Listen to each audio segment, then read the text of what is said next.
A very warm welcome, dear student. Welcome to another revision session with me, CA Preeti Aggarwal. In these sessions, we are revising the keywords, key phrases, and sentences which you should write in your exam to get good marks. We are also going to highlight the important section numbers, and I'm going to inform you the type of questions that can be asked from the theory given in my notes. This is my textbook for CA Inter Corporate and Other Laws. You can purchase this textbook from my website capreetiaggarwal.com. Link is given in the description box. So let's get started. This chapter involves just 5 sections and all 5 are important for exam because there are just 5 sections. So question has been asked on these sections in some or the other attempt. But if we want to decide on the most important section out of these 5, then that would be section 127 because it has been very frequently asked in the exam. The sequence of importance is section 127 is the most important section, followed by section 123, then 124, 125, and lastly section 126. So section 127 is the most important section and you need to learn it. You need to learn each and every word from this. It is nothing but a penalty section. The punishment for company as well as the director is mentioned over here. So this is extremely important for exam, most frequently asked in the exam.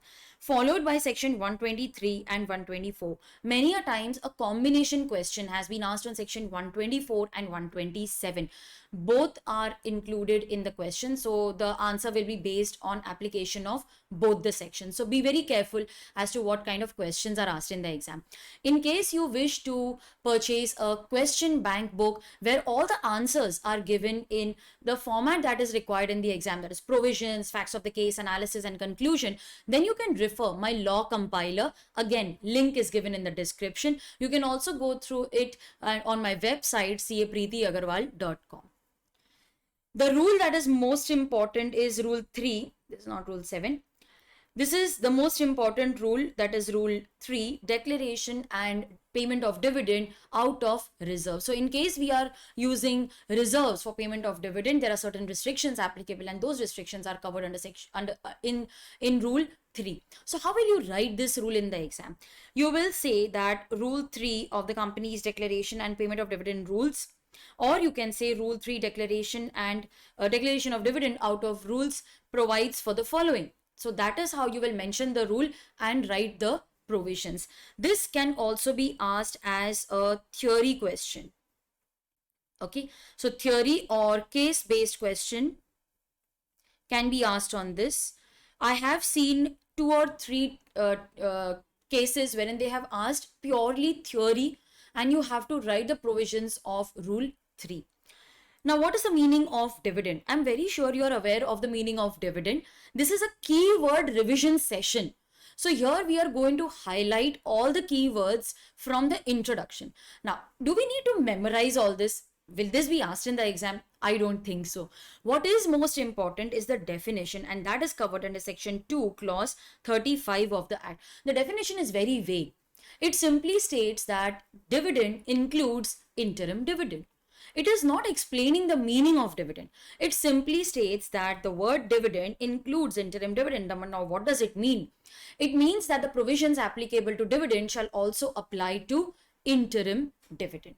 That is the only meaning of this definition. So the definition only specifies or clarifies that the provisions applicable to final dividend shall apply to interim dividend also. That is the meaning of the definition. At least ICAI has given a proper definition of dividend. Dividend is nothing but a distribution to the shareholders out of the profits available for this purpose. See, the company has 2 options. Okay, let me write it over here for you. Now, the company earns profit.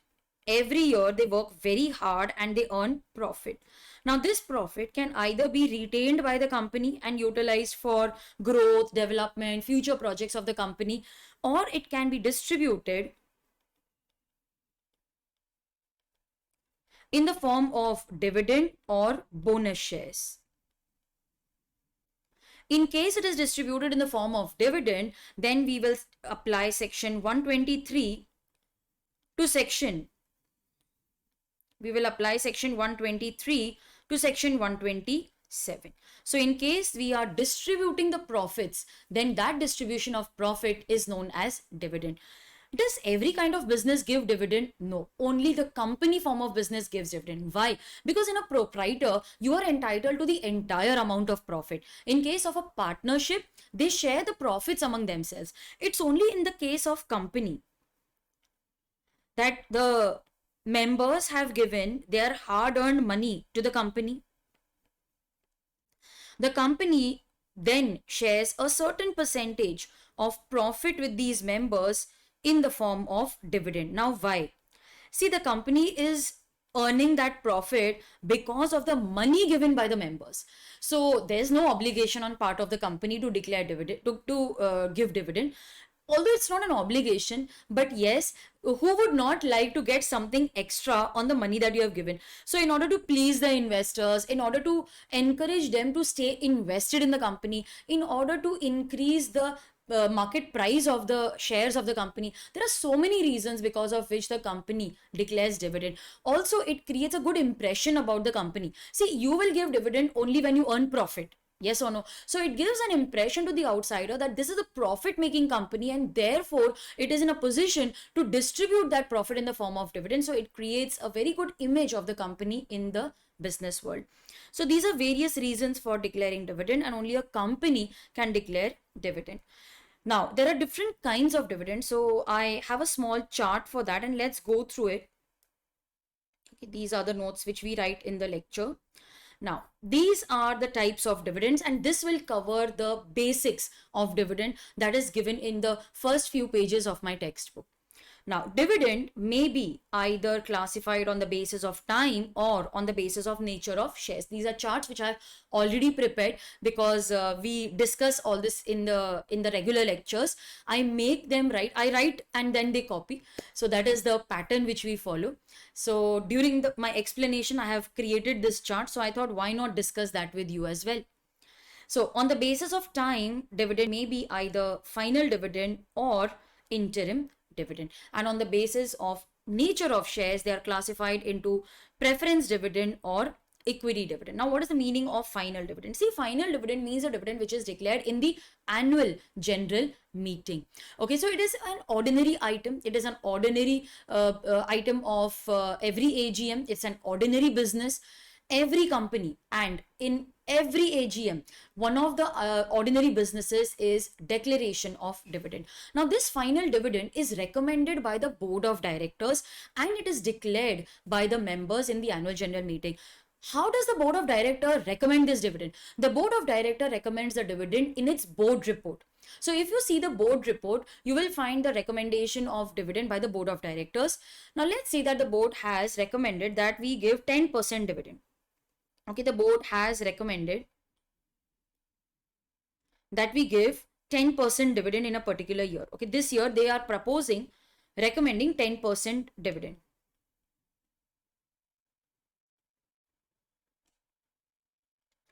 Now, the shareholders can either declare 10% dividend in the annual general meeting, or they can even go for a lower amount, okay, less than 10%. But they can never say, "Arey, 10% is very less. How can you even think of giving us just 10%? The company is a profit-making company. You should give at least 20%. So we are declaring 20%. No, the company is prohibited from declaring a dividend which is higher than the rate proposed by the board. On what basis does the board of director propose dividend? See, the board of directors, they propose the dividend based on the profitability of the company, the need for money. So I require money for growth, development, expansion, diversification. So depending on what is the need of the company, they will decide the amount of dividend. And then it also depends upon the dividend policy of the company. So after meeting the requirements of the business, after considering how much profit we have earned in this year, also going through the dividend policy of the company, the board of directors will then recommend dividend. And this dividend is recommended, it is mentioned in the board's report, it will be declared by the members in the annual general meeting. So what are the first few points of our discussion? It is recommended by the board in the board's report. It is declared by the shareholders in the annual general meeting by just passing an ordinary resolution. Why an ordinary resolution? Because it is an ordinary business. Ordinary business will be passed by will require just an ordinary resolution. Now, this is one difference between final and interim dividend. See, interim dividend is proposed, it is recommended as well as declared by the board of directors. It means members are not involved. No, interim dividend is the dividend which is declared during the financial year or between two annual general meetings. Now, let's say, for example, that my financial year begins from 1st April 2021 and it ends on 31st March 2022. So the dividend which I declared during this period is interim dividend. But the dividend which is declared between two annual general meetings is also considered as interim dividend. So let's say that the annual general meeting for the year 21-22 will be held on 2nd of August 2022. The dividend which I declared during this period is also considered as interim dividend. So dividend which is declared during the financial year or till from the end of the financial year till the annual general meeting is also considered as interim dividend. Now the question arises, see, this I am very clear that during the year if they declare dividend, that is a dividend for the year 21-22. But what if they declare dividend during this period? Now let's say that in the first quarter, that is April, May, June, okay, it consists of 3 months, first quarter, April, May, June. In the first quarter, I had tremendous amount of profit. Okay, I earned very good profit. I wish to declare dividend because now the annual general meeting is soon going to be held. So we want that the shareholders should be very impressed by the company. So in this annual general meeting, I am of course going to declare the final dividend. But before that, I wish to give interim dividend so that the members feel that the company is a very profitable one. They are sharing the profits. They stay invested in the company. So the company has decided to declare dividend, let's say for example on 2nd of July. Now the question arises, this dividend is declared in the financial year 22-23. But the AGM has not been held. So should it be considered as the interim dividend for 21-22 or should it be considered as dividend of 22-23? Now law says that this is left at the discretion, at the decision of the board of directors. So this depends upon the decision of board of directors. So they will decide whether this dividend should be considered as dividend for the financial year 21-22 or 22-23. So if they feel no, this is for 21-22 only, then the dividend which is declared before the annual general meeting, it is logically interim dividend. Board has also clarified that this relates to dividend of 21-22. So in that case, the dividend which is declared during the financial year or between two annual general meeting is known as interim dividend. What is the difference between these two? Final dividend is the dividend which is declared by the shareholders in the annual general meeting. Interim dividend is recommended as well as declared by the board of directors during the financial year or between two annual general meetings. And I also gave you a timeline. Now, in case of interim dividend, the members are not involved. But law says that ultimately it is profit of the company. Yes, it is profit of the company.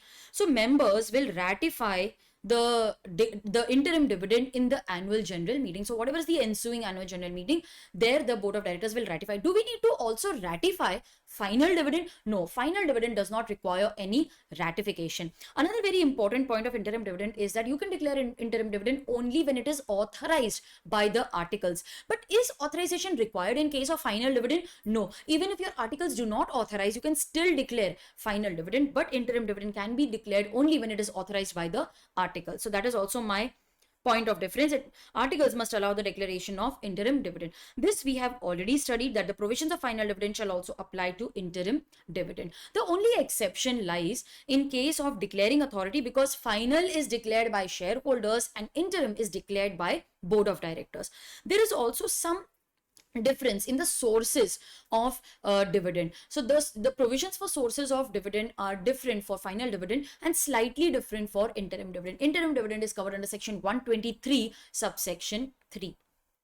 The non-payment, okay, these are extra points for final dividend. Final dividend, once declared, it becomes a debt. It cannot be revoked. So you have to pay it. It becomes your liability. Unless you don't declare it, it is not your liability. But once declared, it is your liability. You cannot escape from it. Non-payment will also attract penalty. But in case of interim dividend, it can be revoked with the consent of all the members. Non-payment will attract penalty, that I already informed you. And in case of interim dividend, yes, revocation is possible with the consent of all the members. On the basis of shares, they may be classified as preference dividend or equity dividend. Now, what are preference shares? Preference shares are those shares which have preference in the payment of dividend, and they also have preference in case of repayment of capital at the time of winding up. Now, preference dividend is given at a fixed rate, but it is given only when there is profit. What if I don't have profit in a particular year? Then if the shares are cumulative preference shares, then the dividend will accumulate and it will be given along with the dividend of the next year. So in case of cumulative dividend, you will get dividend will accumulate and you will get dividend along with the next year. Now, in the next year, if you have enough profit, you will first clear the dividend of preference shareholders. So we will clear off their accumulated dividend. After we clear their liability, whatever is left, then that will be distributed to equity shareholders in the form of equity dividend. Preference dividend is given at a fixed rate, but equity dividend, it keeps fluctuating from one year to the other. There is no fixed dividend rate, and whether we will get or not, that also is not confirmed. It depends upon the recommendation of the board of directors. If they don't recommend, you won't get dividend. But preference dividend is given at a fixed rate. You will receive the dividend. If this year you don't have sufficient profit, it will be given along with the dividend of the next year. First, we will clear off the liability of the preference shareholders. Only then we will after we do that, we will pay off the equity dividend. Okay, what about the non-cumulative preference shares? See, if the preference shares are non-cumulative, if the dividend is not paid, it shall lapse. So if dividend is not paid in a particular year, it will lapse. This chart actually covers the entire introduction. Okay, these are all my lecture notes. Okay. So this is the meaning. Then we have the types of dividend. Okay. There's one provision which I would like to highlight for you because this may be asked in the exam. Okay, it may be asked in the exam. There are no keywords over here for the time being because questions are not asked on the introduction part of it. I'll highlight what you need to memorize. Okay, now this can be asked as a case-based question. So over here, we will highlight that dividend is paid on the face value of shares. Case-based question can be asked, can we pay dividend on the paid up value? Yes, it is allowed by section 51 only if it is authorized by the articles. It is a very logical provision. Now the face value of share is 10 rupees. And if the company has declared dividend at the rate of 10%, it will be calculated on the face value of shares. Yes. So you will get rupees 1 per share. But what if I have paid only 6 rupees? Okay, the paid up value is only 6 rupees. Don't you think it is unfair that you are calculating dividend on the face value even though you have received only 6 rupees from the shareholder? See, why are you giving dividend? Because he is giving you money. He has given you only 6 rupees per share, but you're still calculating and paying him dividend at the face value of 10 rupees. Yeah, it seems unfair. So the company may in its articles mention that we will give dividend on the paid up value of shares. That is allowed by section 51. So if the company is authorized by the articles, they can pay dividend on the paid up value. Okay, on the paid up value. So in this case, the dividend of 10% will be calculated on 6 rupees. Okay. So this can be asked as a case-based question. So up till now, the keywords are just the definition. You need to memorize this. This is only for reading. This you need not write it in the exam. After this, the case-based question can be asked on this provision, that is a paid up value of shares. What about final and interim dividend? Yes, it is important for exam. Here we will highlight the keywords and I will also inform you the type of questions that can be asked. Okay, so let us go on highlighting the keywords. Okay, the board of directors may declare interim dividend either during the financial year or any time from the closure of the financial year till the annual general meeting. This I discussed with the help of a timeline.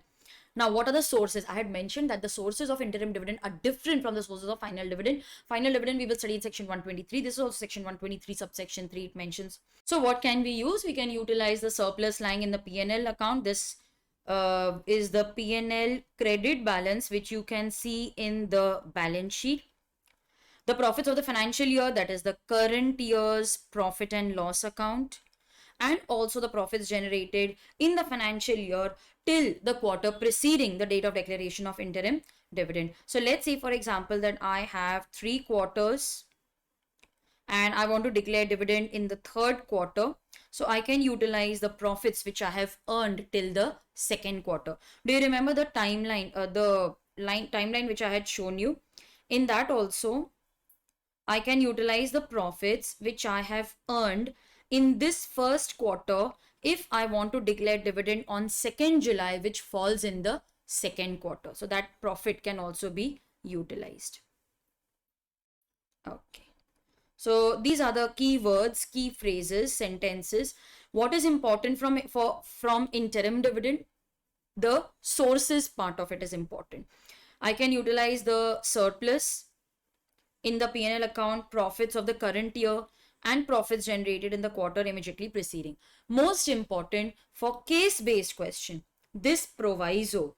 Okay, this is important for case-based question. This proviso is important.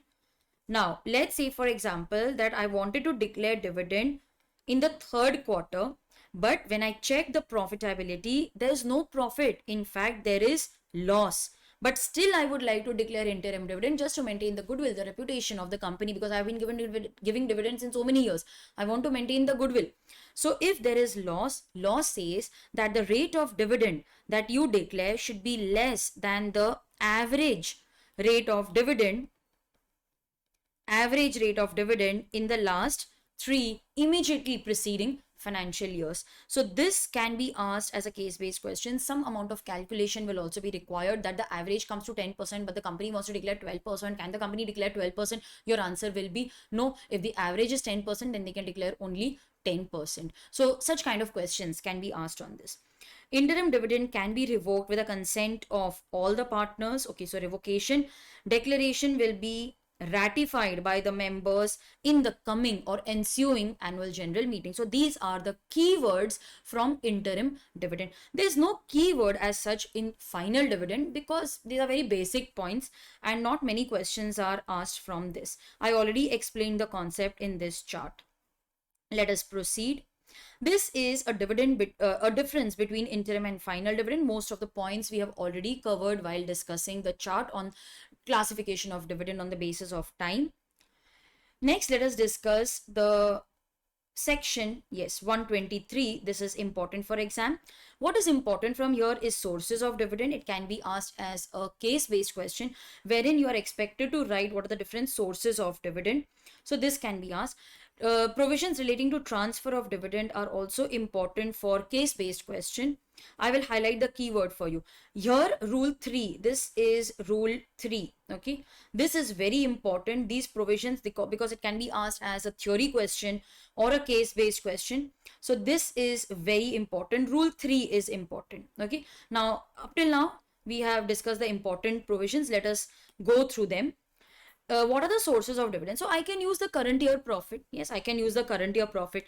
I can also utilize the profits which is lying in my P&L credit balance in my balance sheet.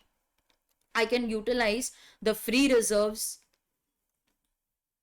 but I cannot utilize revaluation reserve because that does not represent actual profit. So let's say that my land is valued at rupees 5 lakhs, but I revalued that at 5 crore to show that at the current market value. So in this case, the difference, that is a revaluation profit, I have not realized that in cash. How can I use it for declaration of dividend? So this profit cannot be utilized for dividend. I cannot use CRR, DRR, securities premium, capital reserve, revaluation profit, notional gains. They all represent either some kind of capital reserve or reserve for a fixed purpose. So those reserves, they cannot be utilized. I cannot use capital reserve because I'm not going to earn that profit every year. Okay, so capital profits cannot be utilized. I can also declare dividend from both.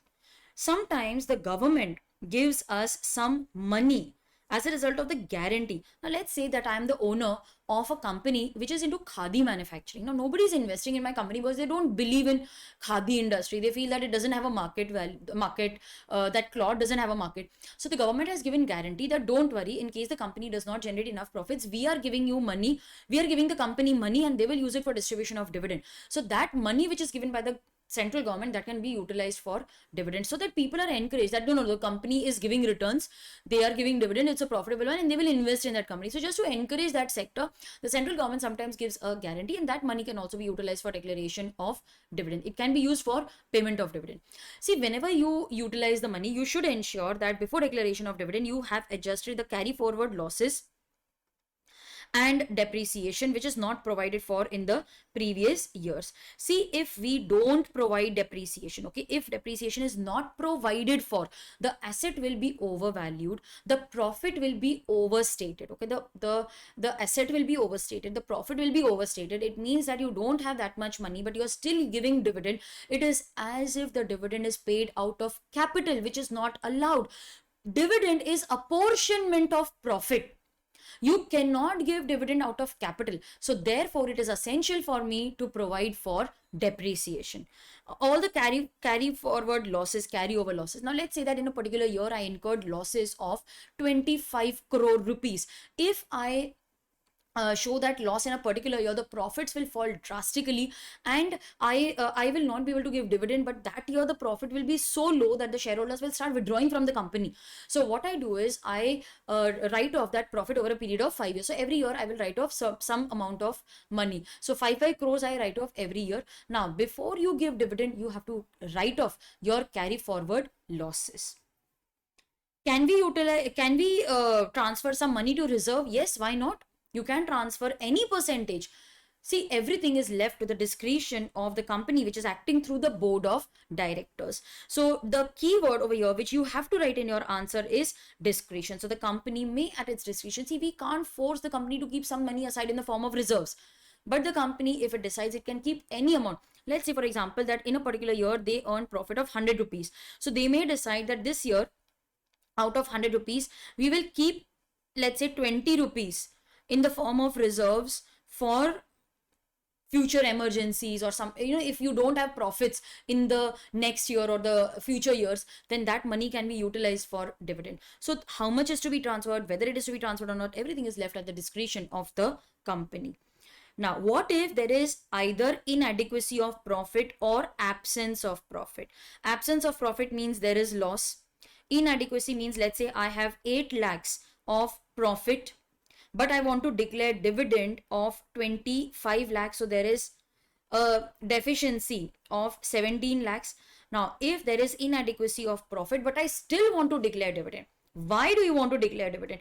That is because I would like to maintain the goodwill, the reputation of the company. If I don't declare dividend in a particular year, investors will feel that the company is no longer a profitable one. They may start withdrawing their investment. They may start selling the shares. My share price will reduce. So in order to maintain the goodwill of the company, we want to declare dividend even though there are insufficient profits. So what is available with me?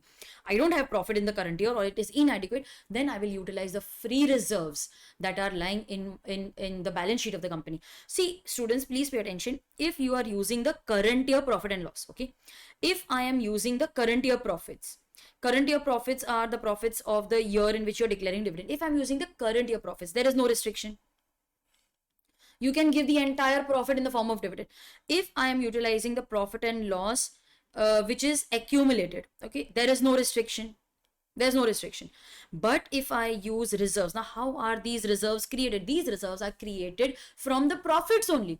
Okay, so they are accumulated profits. They are transferred to reserve. So that profit which is transferred to reserve, if I am utilizing the reserve, then yes, there is restriction. And what are the restrictions? Actually, there are 3 restrictions, but there is one note. Actually, it's not a restriction, but you can say there are 4 total restrictions.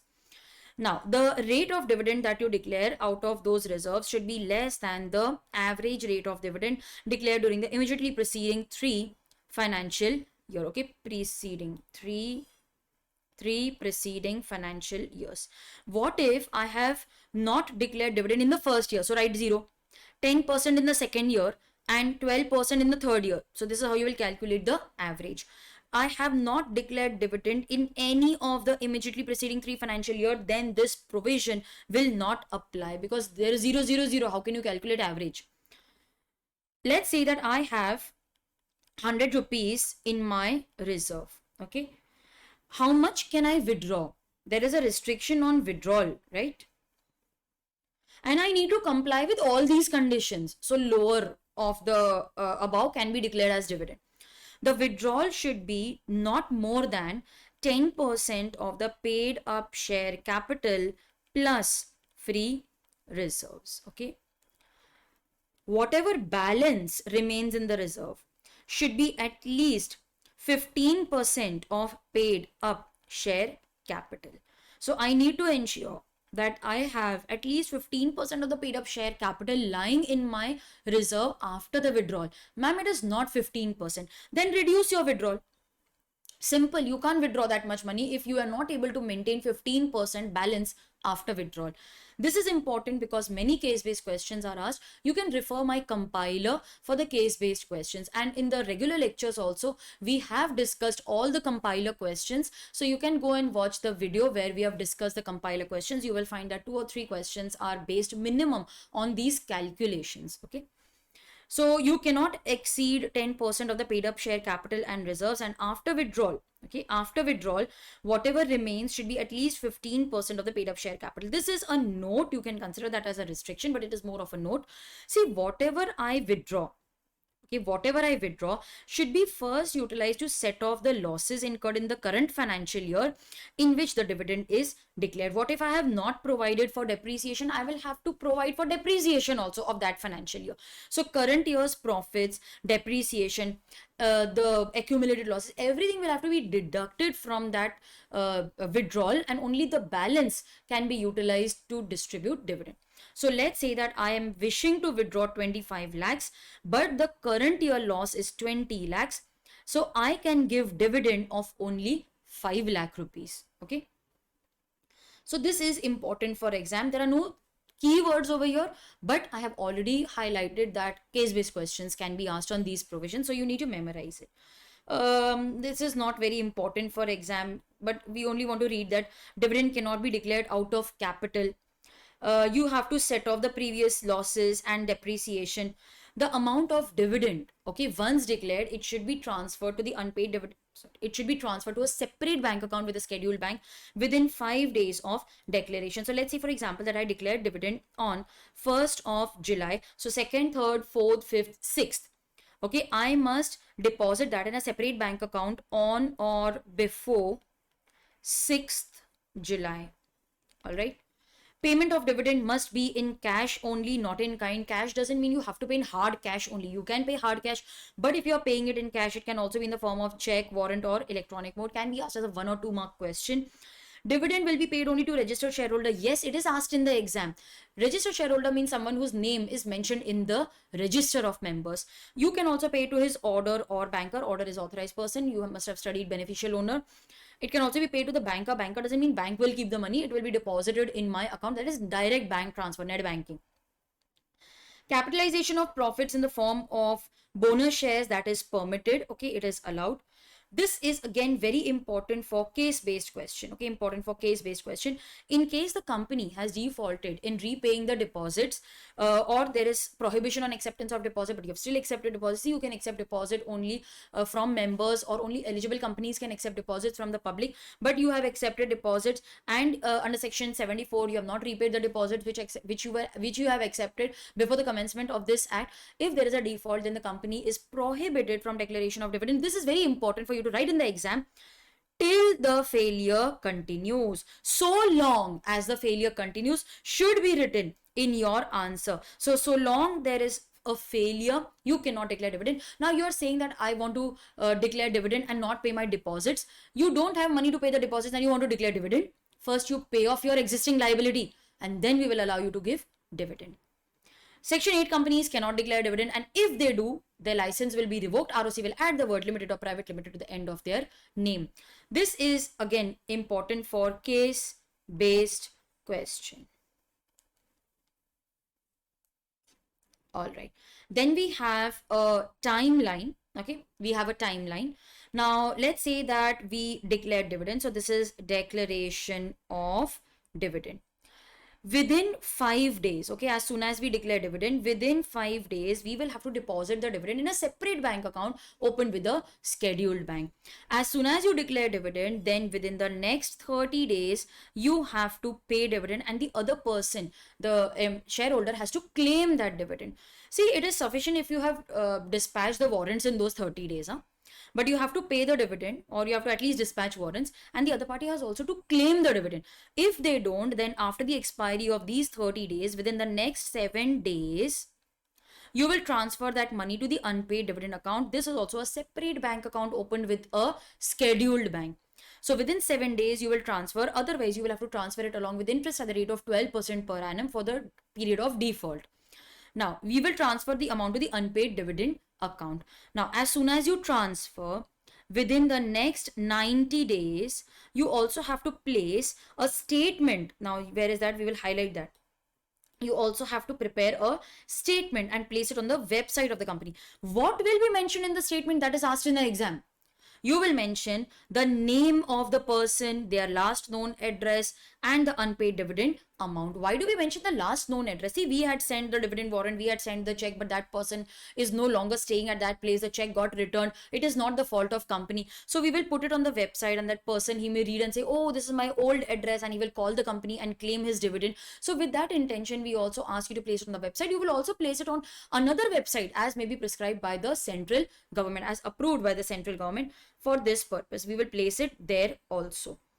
So it will be transferred, it will be transferred to the unpaid dividend account, and within 90 days of transfer, you will also put a statement that, we have transferred that to the unpaid dividend account. All right. So this is my timeline. Now, it will remain in the unpaid dividend account for 7 years. Okay, so the unpaid dividend will remain in this account for 7 years. If you want to claim, you please claim it from this account. If it is still unclaimed, after 7 years, we are checking, and there are so many shareholders who have not claimed the dividend even after 7 years. It will be transferred to Investor Education and Protection Fund. This is a fund which is created by the central government. Over here, we will not only transfer the dividend, but we will also transfer the interest, because it is kept in a bank account. It must have generated interest. That will be transferred. Maybe you have invested that somewhere, so whatever income that you have earned, that will be transferred. And we will also transfer the shares to IEPF. Ma'am, shares are transferred means it is lost? No, it is not lost. You can just show some basic paperwork, documents, you will have to file a form, that is IEPF 5. Just fill that form, submit the documents, and you will be able to claim back your shares. You will also be able to claim a refund of the dividend and your interest. So don't worry, it is lying safe in IEPF. You can claim it anytime by just following some procedure and submitting the documents as required. Okay, so that is a clarification. Now, one important provision, although it has not been asked in the exam but can be asked, so we will highlight. Now, if in those 7 years you claim dividend for any 1 year, okay, your shares won't be transferred to IEPF. Your dividends which are lying unpaid, they will be transferred, but your shares will not be transferred if you have claimed the dividend in any one of those 7 years. Okay, so that is important for exam. Penalty, yes, you need to learn. You need to learn the penalty, because it can be asked in the exam. In section 124, penalties have been asked.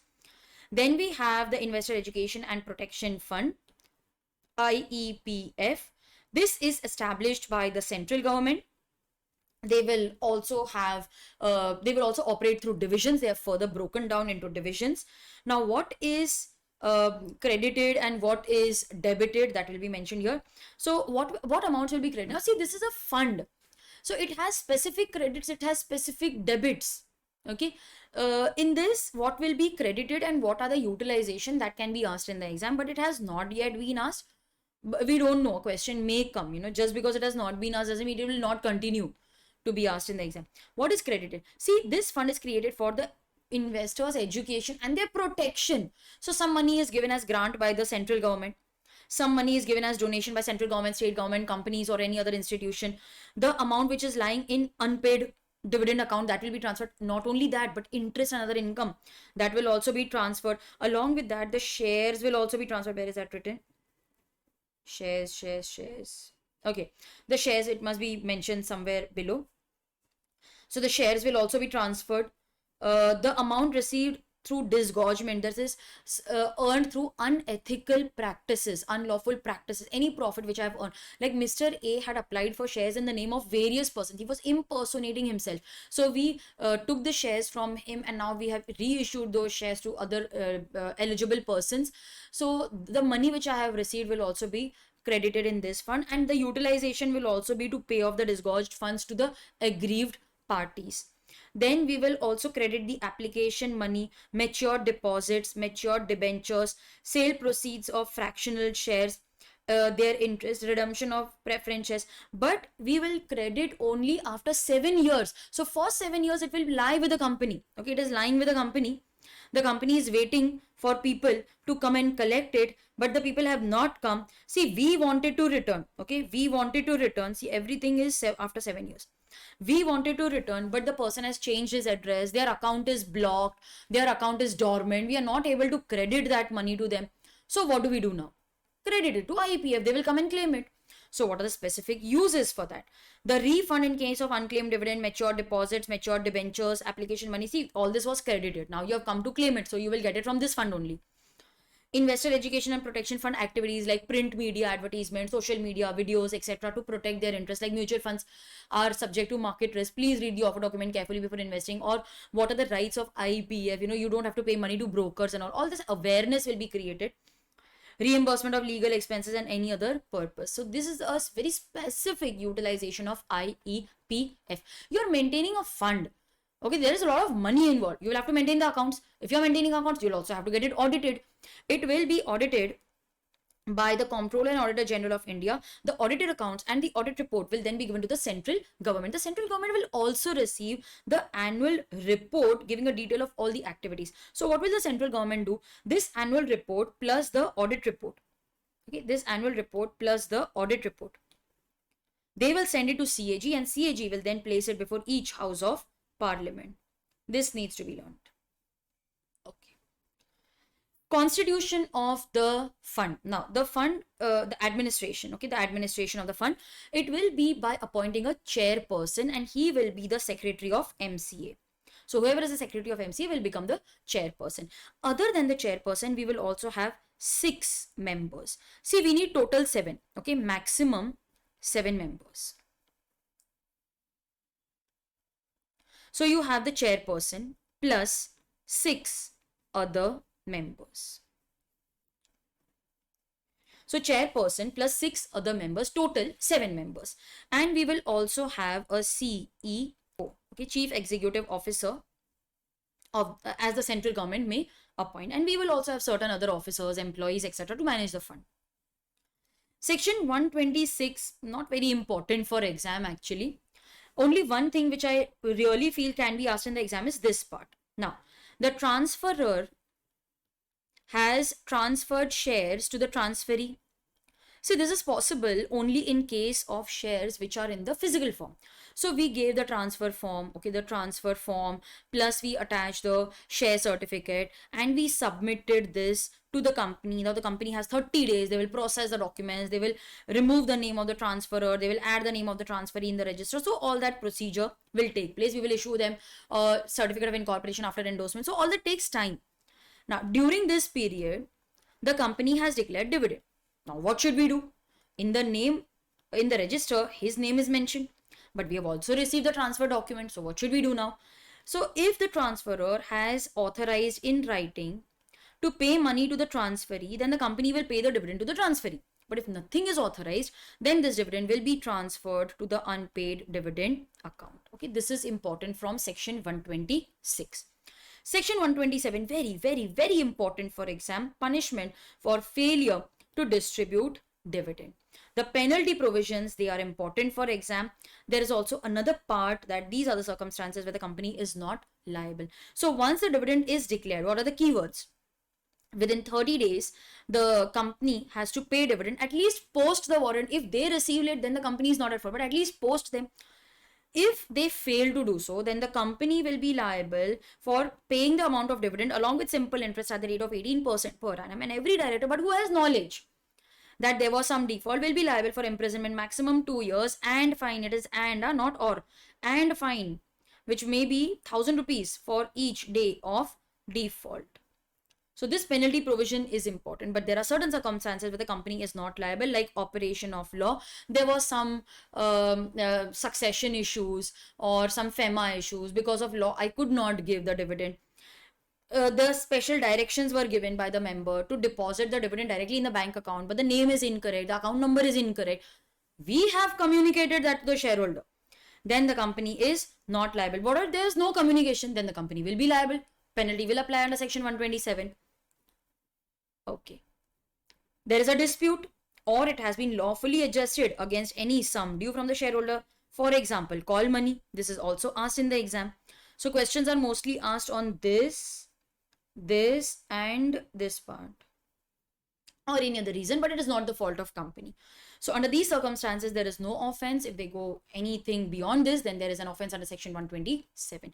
So students, this was a very quick keyword revision of declaration and payment of dividend. I hope you enjoyed the session. It was a very fast paced. Yes, in my lectures, I generally go slow because there is a lot of writing to do in my lectures.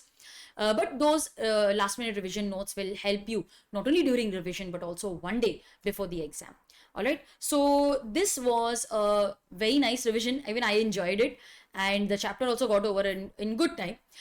Wait for my next video. Until then, subscribe to my channel and also hit the bell icon so that you get notification for the next revision video. Also visit my website capreetiaggarwal.com for books, lectures, podcast and test series.